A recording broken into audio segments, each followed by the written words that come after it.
بسم الله الرحمن الرحيم. السلام عليكم ورحمة الله وبركاته. maanta waxaynu haynaa video cajiib ah oo aynu af Soomaali ku turjumnay. wuxuu ka hadlayaa wadaad Arab ah oo ka sheekeynaya xaaladda Soomaaliya iyo wadamo kale oo kala duwan, xaalka ay ku noolaayeen, oo ay iyagu dadka wax u siin jireen, oo ay dawlado kale wax u siin jireen, u caawin jireen, iyo xaalka maanta sida uu noqday. ku soo dhawaada videoga insha Allah.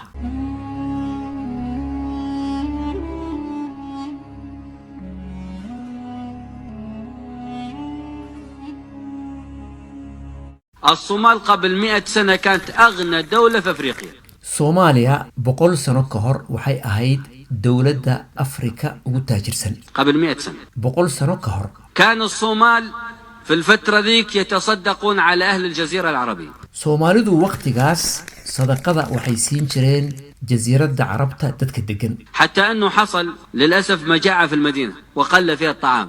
beri baa waxaa ka dhacday abaar ayaa ka dhacday almadiina munawara oo ay cuntadii ku yaraatay.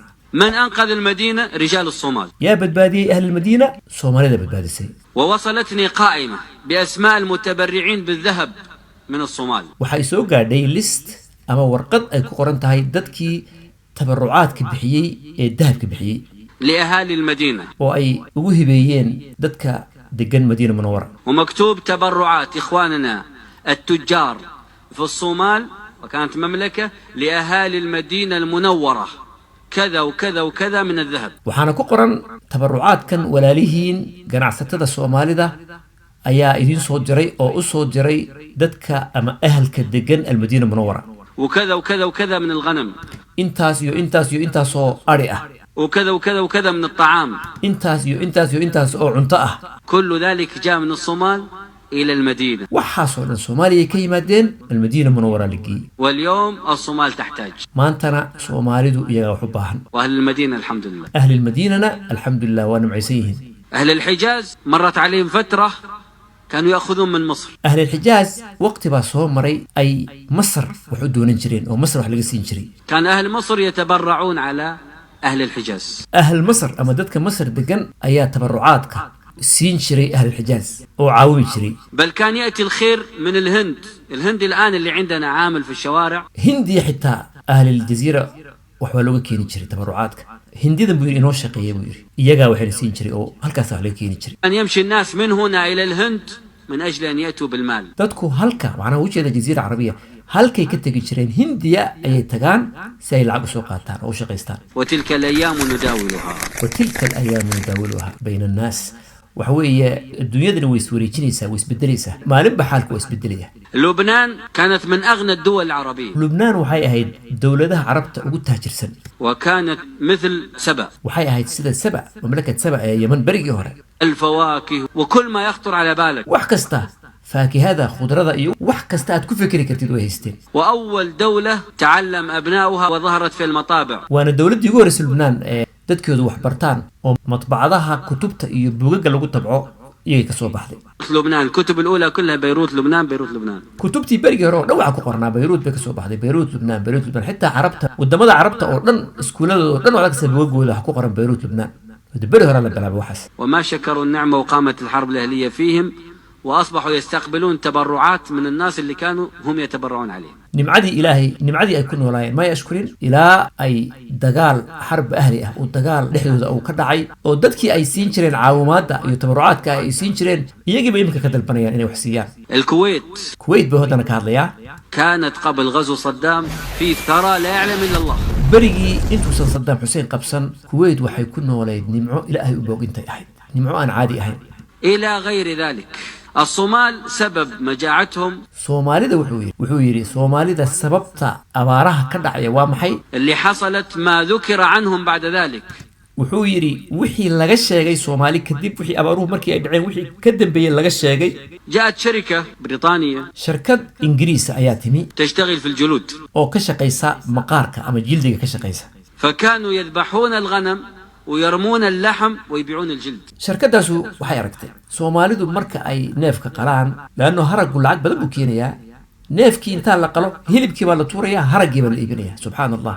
وكان يأتي الواحد يريد يفطر صباحا فيأخذ جدي يذبحه يطلع الكبد ويرمي الباقي. wuxuu yiri subaxii Soomaaligu marka uu rabo inuu quraacdo wuxuu keenayaa ariga dhaylada ama wanka yar wuu gowracayaa si uu beerka keliya uga cuno inta kale uu tuuraya طبعا الله أعلم هذا الكاس هو هذا الشيخ يري عشان يفطر بالكبدة si uu kibdada ama beerka ugu quraacdo inta kale uu dhinac iska dhigaya في بيروت كان يأخذ من التفاحة ويرمي الباقي برجله بيروت wuxuu yiri wadanka Lubnaan tufaaxada intuu keeno ayuu xogaa saa intuu uga cuno inta kale lugta ku dhufanaya laadaya وانظروا النتائج eega caaqibada ama natiijadu meeshay gaadhay عندما تشكر النعمة هذا العجيب الشيخ يري wuxuu yiri marka aad nimcada Ilaahay ku siiyay ku ashkurtid عندما تشكر النعمة تدوم عليك الدنيا تدوم عليك الدنيا وعندما تكفر waxa weeye Ilaahay uu ku barakeynaya wax kasta oo dunyadii wax kasta Ilaahay ku barakeynaya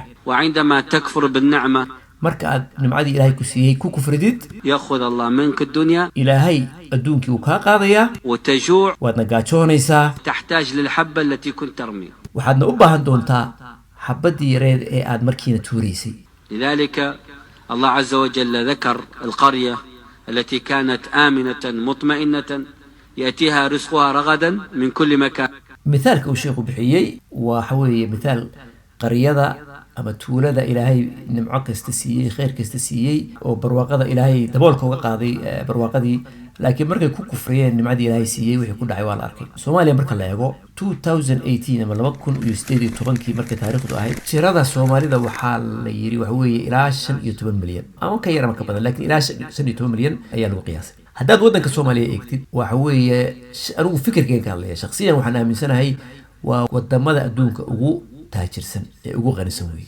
waadna garanaysaan sababta wadan maaragtay dhul xeebeed oo dhul beereed ama dhul xooleed xoolaha Soomaalidu duun weynaha marka la eego dadka ugu xoolo badan weeye xeebta ugu weyn Afrika waa Soomaaliya wad ogtihiin dhinacna maxayta Hindi baa ka xiga xagga sarena Khaliij Caadan waad aragtaa badeecadaha adduunka oo dhan dhinacaas ka soo gashaa Baabil Mandib halkaas baa ka xigta badda Soomaaliya waa la yaqaanaa kalluunka adduunka ugu macaan baa ka buuxa beeraha Soomaaliya wabiyaynu haysanaa wadankaasoo kale dadka degan inay gaajoodaan maba aha waxaad arkaysaa dowlado yaryar oo European ah oo Soomaaliya ka yar oo waxba haysan batrool haysan waxba haysan oo iyagii dad qaxooti qaadanayaan subxaanaka ya rabbi iyagii baa qaxooti qaadanaya oo la kaalay aan lacag siinay iyo guryo innagiina wadan 12 bilood jawigiisu cajiib yahay oo aan baraf lahayn oo meel kasta aad saa wax ugu turtid ku soo baxayaan midhaha meel kasta ku turtid waa ku soo baxaya midhihi yani ni'amillah weeye waa ruweeye qof waxa weeye oo inta cuddu ni'matallahi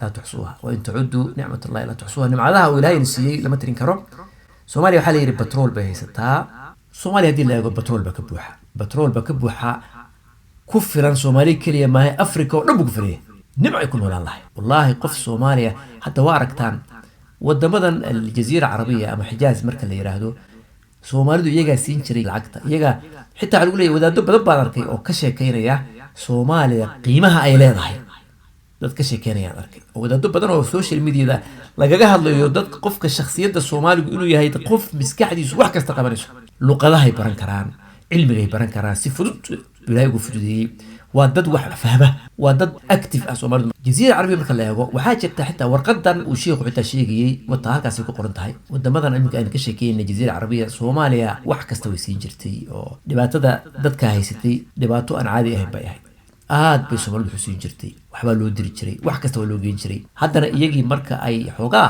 Ilaahay subhanahu wa ta'ala u nimceeyay oo batroolka siiyay waa aragtaa sida yada social media daawo niman badan oo Jazeera Arabiya markii Soomaaliya ka hadlayaan si xaqiirnimo ah u kala yeeyin kan Soomaalida way ilaaween inay ahaan jireen in ay naftu haysay oo qaarkood gaajo u dhiman jireen way ilaaween markii Soomaaliya waqtiga 100 sano ka hor ay nimcado dhan u diri jirtay iyagu way ilaaween bariga inay naftu haysay in caruurtoodu dhiman jireen gaajo awgeed way ilaaween وتلك الأيام نداولها بين الناس marka waa in cibrad laga qaato way in cibrad laga qaato inuu Ilaahay bedeli karo dawlad dhan oo adag oo wax kasta haysata inuu Ilaahay daqiiqad ku bedeli karo oo ka dhigi karo dawlad faqiir ah inuu dawlad kale oo daciifana ka dhigi karo dawlad adag qaaradaha adduunka daawo intee dawladooda waxba ahayn baa jiray haddana waa adduunka dhameystaan intee dawlad baa jiray oo xoog weynaa oo taariikhda xitaa dib ugu noqo power haystay maantana waa dawladda adduunka ugu daciifsan intaas inaga tahay insha Allah barakallahu fiikum channelka dad ku cusub tahay subscribe ka saar insha Allah gambaleelkana taabo si wax kasta cusub ku soo gaadho siina share gare insha Allah وجزاكم الله خير والسلام عليكم ورحمة الله وبركاته